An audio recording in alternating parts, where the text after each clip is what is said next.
안녕하세요. 코드에서 시작해서 우주까지 대한민국의 AI가 그려나가는 거대한 여정을 따라가 보는 시간입니다. 인공지능이 어떻게 진화하고 있는지 그 다음 단계를 함께 들여다볼 준비 되셨나요? 자, 그럼 같이 한번 시작해 보겠습니다. 지금까지 우리는 AI한테 말하는 법을 가르쳐왔죠.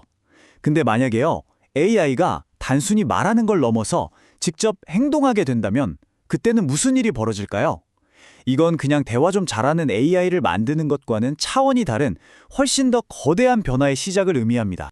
자, 그럼 바로 본론으로 들어가 보죠. AI가 그냥 아이디어를 제안하는 수준에서 멈추는 게 아니라 현실 세계의 복잡한 일들을 직접 실행하는 단계로 넘어가는 겁니다. 그 첫 번째 변화를 한번 들여다보겠습니다. 지금 보시는 이 표가 오늘 얘기할 핵심적인 차이를 딱 보여주는데요. 왼쪽엔 우리가 잘 아는 콘텐츠를 만들어주는 생성형 AI고요. 오른쪽이 바로 프로세스 자체를 완수하는 실행형 AI입니다. 그러니까 그냥 이메일 초안을 써주는 AI랑 아예 대출 심사 과정을 끝내버리는 AI, 이 정도의 차이라고 보시면 돼요. 그렇다면 이 AI 에이전트라는 게 정확히 뭘까요? 쉽게 말해서 스스로 생각하고 일하는 디지털 직원 같은 거라고 생각하시면 됩니다. 지시를 딱 받으면 알아서 계획을 세우고 필요한 소프트웨어나 앱 같은 디지털 도구를 활용해서 맡은 업무를 처음부터 끝까지 혼자서 다 처리하는 시스템인 거죠. 예를 들어 금융 분야를 한번 볼까요? 사람이 하려면 정말 머리 아픈 대출 심사 과정 있잖아요. 이걸 AI 에이전트가 통째로 넘겨받아서 처리하는 거예요. 서류를 딱 받아서 읽고 회사의 온갖 내부 규정이랑 고객 데이터를 교차 검증해서 최종적으로 승인 또는 거절 결정을 내리는 거죠. 이 모든 과정에서 중간에 사람이 낄 필요가 전혀 없는 완전한 자동화가 가능해지는 겁니다. 그래서 이런 기술은요, 특히 금융이나 공공, 에너지 분야처럼 뭐랄까 정확성이나 보안, 규정 준수 같은 게 정말 중요한 그런 고도로 규제된 산업에서 먼저 쓰이기 시작하는 겁니다. 실수가 용납되지 않는 곳에서 그 가치를 먼저 증명하는 거죠. 자, 그럼 이게 그냥 소프트웨어 자동화에서 끝나는 게 아니거든요. 여기서 한 단계 더 나아가서 엄청나게 복잡하고 또 위험하기까지 한 실제 물리적인 인프라를 관리하는 수준까지 어떻게 확장되는지 한번 보시죠. 철도 산업, 여기가 바로 AI의 능력을 제대로 검증할 수 있는 완벽한 시험대인 셈이죠. 왜냐하면 안전과 정밀함이 무엇보다 중요하니까요. 만약 이런 국가철도망 같은 까다로운 환경에서 AI가 안정적으로 작동한다는 걸 증명할 수 있다면 이 말은 곧 거의 모든 분야에 적용할 수 있다는 얘기가 되니까요. 보시면 아시겠지만 철도 분야에서 AI는 이제 그냥 뜬구름 잡는 얘기가 아니에요. 실제 현장에 아주 중요한 문제들을 해결하고 있습니다. 예를 들어 예측 AI가 선로에 문제가 생길 걸 미리 알려주고요. 또 디지털 트윈이라는 가상 공간에서 실제처럼 재난 대응 훈련도 할 수 있게 되는 거죠.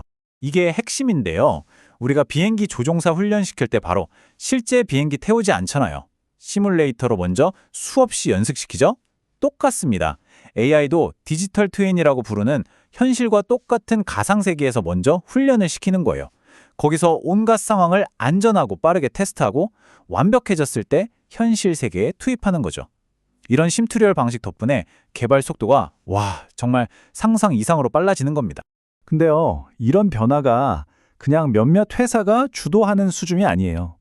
이건 이제 아예 국가적인 전략의 핵심이 됐습니다. 우리나라가 이 비전을 현실로 만들기 위해서 R&D 예산으로 쏟아붓는 돈이 얼마냐면요. 무려 35조 5천억 원입니다. 이게 어느 정도 규모냐면 정말 말 그대로 국가적인 총력전이라고 볼 수 있는 수준이에요. 이 숫자 하나가 대한민국의 야망을 그대로 보여주는 거죠. 그러니까 이제 AI를 바라보는 관점 자체가 완전히 바뀐 거예요. 더 이상 무슨 시범사업 같은 게 아니라 우리가 매일 쓰는 전기나 고속도로처럼 국가를 떠받치는 아주 기본적인 인프라로 보게 된 거죠. 그리고 이 막대한 투자가 그냥 AI 기술 개발에만 들어가는 게 아니에요.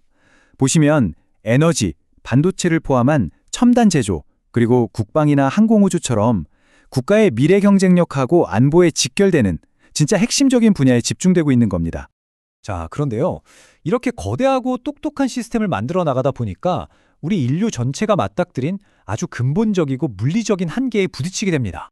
과연 AI의 미래를 가로막는 가장 큰 걸림돌은 뭘까요? 그건요, 우리가 흔히 생각하는 코딩 실력이나 알고리즘, 심지어 반도체 칩도 아니에요. 정답은 바로 전력입니다. 에너지요. 이 거대한 AI 모델들을 돌리는데 필요한 전기량이 정말 어마어마하거든요.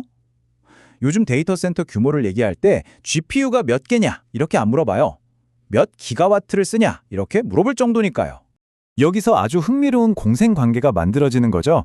AI가 우리 몸의 뇌라고 한다면 이 뇌가 제대로 돌아가려면 엄청난 에너지를 공급해줄 피가 필요하잖아요. 그 피가 바로 깨끗하고 무한한 에너지인 겁니다. 그래서 이 이야기는 결국 가장 거대하고 야심찬 목표로 이어집니다. 바로 궁극의 에너지원, 핵융합으로요. 이 표를 보시면 진짜 재밌는 게 이 두 기술이 서로를 어떻게 도와주는지 딱 보여주거든요.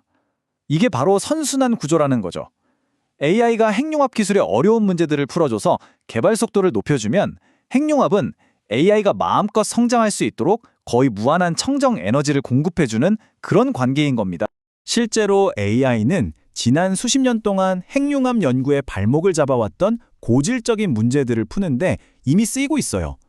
예를 들어서 예측 불가능하게 날뛰는 플라즈마를 실시간으로 제어하거나 갑자기 원자로가 멈추는 걸 미리 예측해서 막는 것처럼 정말 결정적인 역할을 해내고 있는 겁니다. 자, 그래서 마지막으로 우리가 던져봐야 할 질문은 바로 이겁니다. 우리가 아무리 똑똑한 기계를 만들어도 결국 그 기계를 움직일 에너지가 없다면 무슨 소용이 있을까요? 어쩌면 우리 지능의 위례는 우리가 짜는 코드에 달린 게 아니라 우리가 만들어내는 전력, 즉 우리의 전력망에 달려있는 건 아닐까요?